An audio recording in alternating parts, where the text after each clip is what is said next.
Dear media, we are now meeting online in the evening of the 10th day of Ukraine's heroic defense from an unprovoked and brutal Russian aggression. I'm sorry for being late with this briefing. I just returned from the Ukrainian-Polish border, where I met with US Secretary of State Antony Blinken, and we held talks right on the border in the neutral zone. Then we crossed into Ukraine, a couple of steps as a symbol of support. We had a productive discussion about the efficiency of the sanctions already imposed on Russia and the measures taken, but also more importantly about our future steps in supplying Ukraine with necessary weapons and in imposing additional sanctions on Russia. These were, as I said, productive talks. I'm confident we will be implementing them in the coming days. The United States will also coordinate their efforts with their European allies. As you see from the news feed, Ukraine is bleeding, but Ukraine has not fallen and stands both feet on the ground. The Ukrainian armed forces and all forces of defense are defending the country in all directions. They have achieved some major successes over the past 24 hours, pushing back Russian invaders on the number of fronts. The entire world is amazed with the courage, strength, and invincibility of the Ukrainian army. The myth of the unbeatable and almighty Russian army is already ruined. This is a true people's war for the Ukrainian people. And this is the reason why the Russian advance has not been able to achieve its strategic goals. The Russians keep bearing devastating losses on the ground, and I cannot understand how mothers, wives, and daughters of these Russian soldiers bear this pain, seeing how President Putin sends more and more of their beloved ones to Ukraine. They have already lost over 10,000 troops, 39 aircrafts, 40 helicopters, 269 tanks, 945 armored vehicles, 105 artillery pieces, 19 anti-aircraft warfare systems, and more. Numbers are, of course, approximate because battles are ongoing. I have no doubt that Ukraine will prevail in this war. This is not just me, foreign minister, speaking. Today's latest survey demonstrates that 90% of Ukrainians are confident in Ukraine's victory. Even in cities where Russians were able to move in, like Kherson, they cannot suppress the spirit of the Ukrainian people.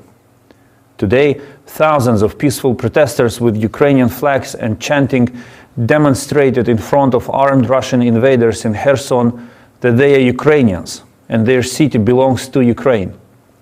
Similar rallies took place in Berdyansk and other cities. Please remember these names, Kherson and Berdyansk. The courage of these people is admirable, and I call on everyone globally to support them and show solidarity with their brave and peaceful demonstrations. The message of the heroic Ukrainian people is simple. Russians, go home. You are on foreign land where no one needs you and no one welcomes you with flowers. Putin, leave Ukraine alone. You will not win this war. Time to save lives of Russians and end this bloodbath. As long as Russia doesn't demonstrate any constructive approach, the Ukrainian diplomacy keeps working tirelessly to increase pressure on Russia, isolate it from the world, strengthen the Ukrainian army with the help of our partners, ensure humanitarian aid and assistance to Ukrainians and foreign nationals, including students suffering from the Russian aggression, as well as collecting facts of war crimes committed by Russians against civilians for further trials and delivering justice. In the first week of aggression, diplomats have mobilized and collected 1,633 tons of humanitarian aid, 66,384 items of defense, including weapons, ammunition, and equipment. Together with Ukrainian communities abroad, and my special thanks go to them, we have raised 338 million euro, $74.5 million, and £4 million to accounts of the National Bank of Ukraine and other accounts created to help Ukraine at this dark moment. We thank every donator for making his or her contribution. These achievements are still not enough, and the war is ongoing. We need to step up pressure on Russia and strengthen Ukraine's defense in order to prevail. To prevail as we defend not only Ukraine, but also the European security and the world order as we know it. And we, Ukrainian diplomats, keep working on that.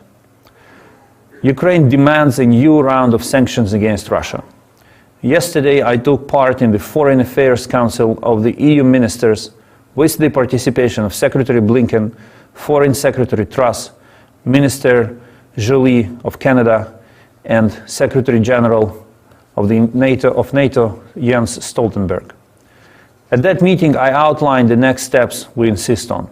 They include, among others, banning Russian Sberbank from SWIFT, closing European ports for Russian ships, closing access of Russia to cryptocurrency, and stopping purchases of Russian oil. Russian oil smells with Ukrainian blood today. Buying it is financing Russian war crimes. You can't buy a little bit of it and be a little bit complacent with those war crimes. It's an either-or moment. On the parallel track, we see a mass exodus of multinational companies from the Russian market. There are already 113 companies that have stopped working in Russia or with Russia. I commend their decisions. I call on all companies to stop trade and cooperation with Russia and Russian partners. Stop investments. Every dollar or euro earned from business with Russia today is soaked in the blood of Ukrainian men, women, and children. We also made it very clear that Ukraine needs the protection of its skies. First and foremost, to stop the indiscriminate and barbaric bombardment by the Russians of Ukrainian cities, which leads to multiple civilian casualties. This includes our demand to close the sky over Ukraine and also the need to provide Ukraine with combat aircraft and serious air defense and missile defense weapons. My message to the world is clear. When all European and other leaders at all ceremonies throughout the year repeat those sacred words, never again, they now need to prove with actions that they stand by those words, that they are committed to not letting it happen again. Because the last time European cities saw what happens today in Kharkiv, Chernihiv, Sumy, Kyiv, Zhytomyr, and other Ukrainian cities and towns was 80 years ago when Nazis bombed European capitals. Never again? Prove it. Prove now that you have learned the lessons of the past, that a new brutal force in Europe can be stopped before it drags the whole continent into a devastating conflict.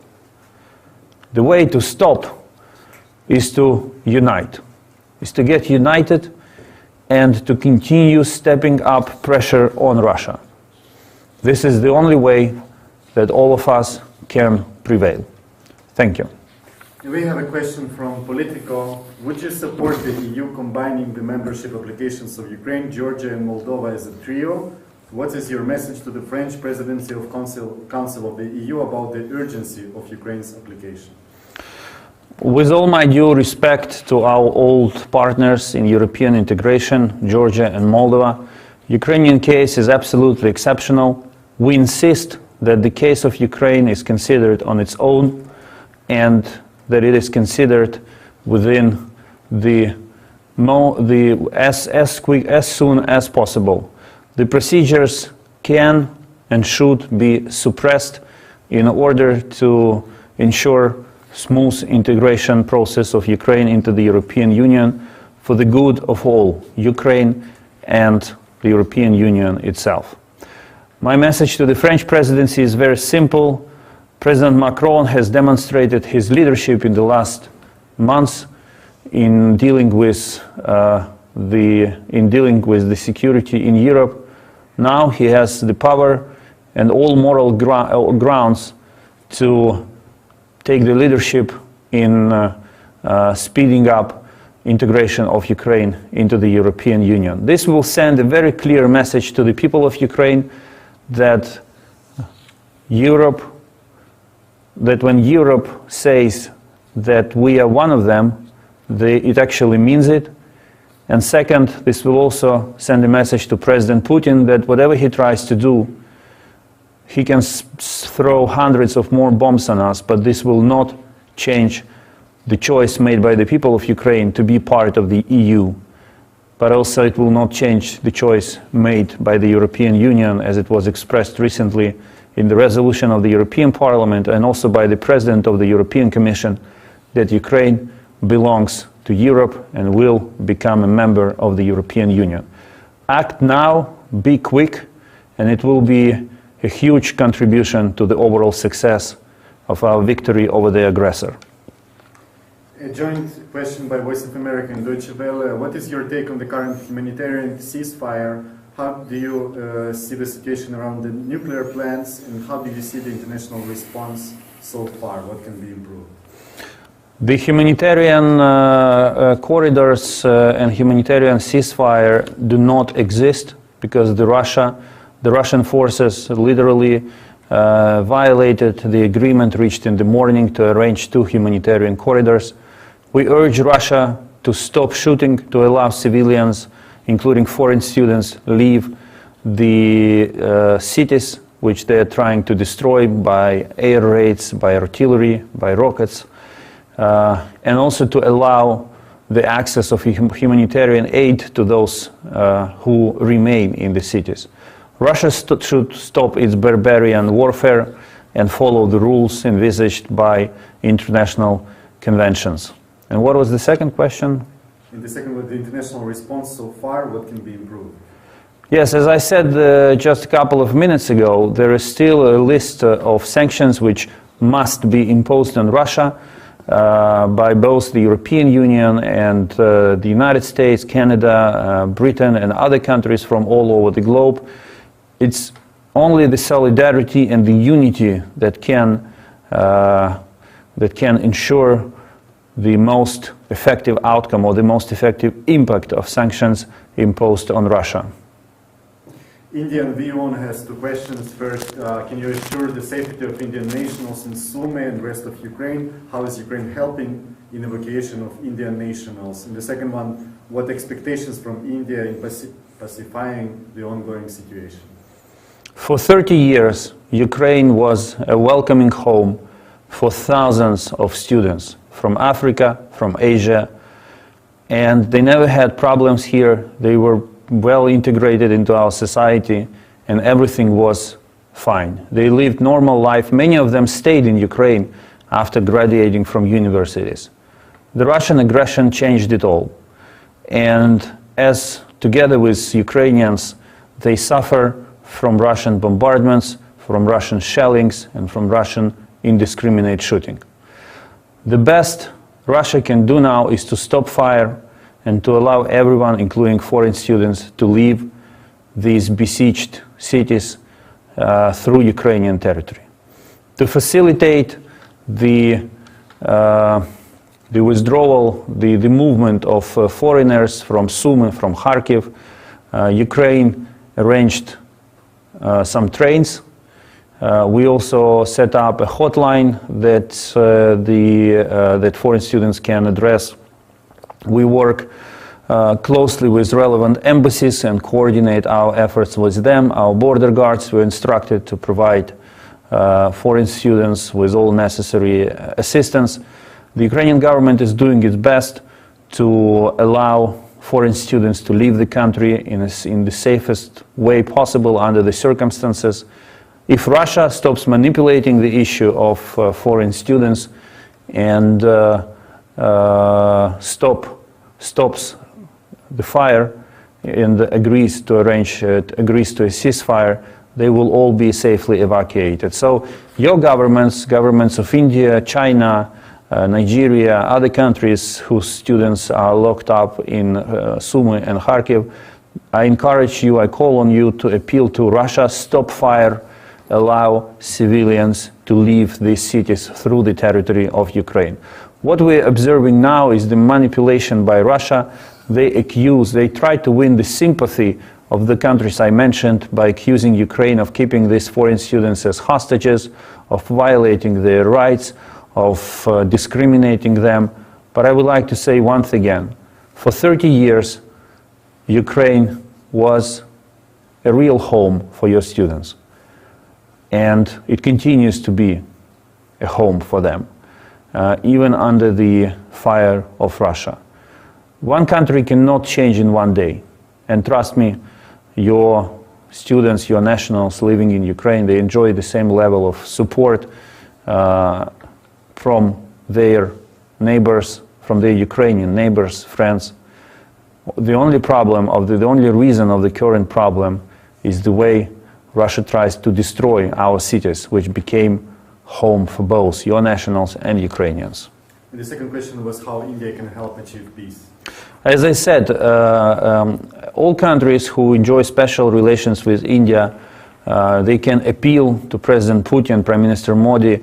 We call on him to continue reaching out to President Putin and explaining to him that this war is against the interests of all. The only person on the entire planet who is interested in this war is President Putin himself.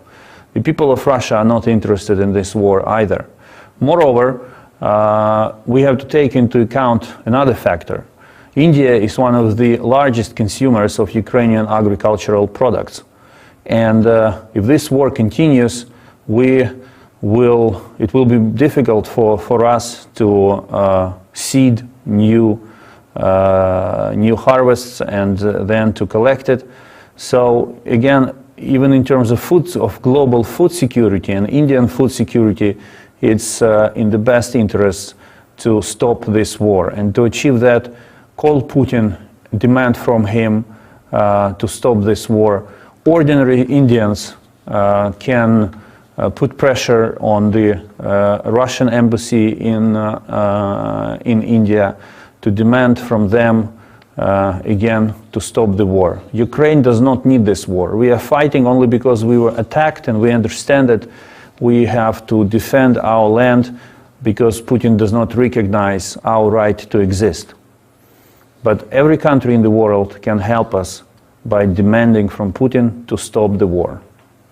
Many questions on no-fly zone, but basically Reuters is asking what progress is there in terms of talks on the no-fly zone, and some questions whether it's a way to escalate or de-escalate the crisis.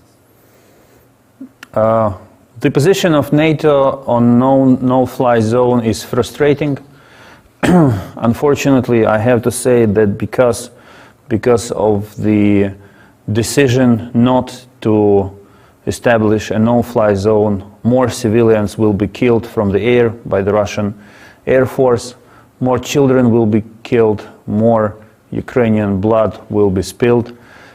We continue to urge NATO to establish a no-fly zone over Ukraine. We also call on International Agency for Atomic Energy and the United Nations to ensure security of the nuclear power plants operating in Ukraine. We are ready to cooperate effectively with them. We need to, because if anything happens with a nuclear power plant, like it did in Zaporizhia, at the largest nuclear power plant in Europe, then it will not be a problem of Ukraine or Europe only. It will be a global disaster. So we are waiting for the response from the International Atomic Energy Agency to our request to provide security and safety of nuclear power plants and other objects of critical infrastructure related to nuclear energy in Ukraine, together with United Nations forces. Of course, there is a discussion, will no-fly zone escalate the situation, or will no-fly zone bring more security to Ukraine? The answer to this question depends on how confident NATO is in itself. If NATO believes that it is strong enough to establish a no-fly zone under the assumption that Russia will not dare to to engage militarily with NATO planes patrolling Ukrainian skies, then it must be, then the no-fly zone must be established. If NATO does not feel confident and believes that it's not strong enough to face Russia in the air over Ukraine, then of course they will not establish the no-fly zone over Ukraine. This is very simple. This is how the people of Ukraine see it. And as I said, the decision announced so far is frustrating, but I think NATO has to reflect more on it, because in the end, it's all about saving lives of innocent human beings who get killed from the air. And the last question, Politico, US, what would Ukraine hope China to do on Russia? I spoke with the Chinese foreign minister a couple of days ago. We had a long conversation about this conflict and about the way China can contribute to making peace. I received assurances from my Chinese counterpart that China is interested in stopping this war through diplomacy. We expect them to act. China enjoys special relationship with Russia, so we expect that they will be reaching out to Russia with a very consistent and strong message that this war is also against the interests of China, that this war is against the interests of humanity, and President Putin has to withdraw. Chinese diplomacy has sufficient tools to make a difference, and we count that it is already involved as a follow-up to my phone conversation with the Chinese foreign minister, and that their efforts will be successful. Thank you all. Thank you for staying with us, and I will be looking forward to seeing you next time. Glory to Ukraine, as we say it.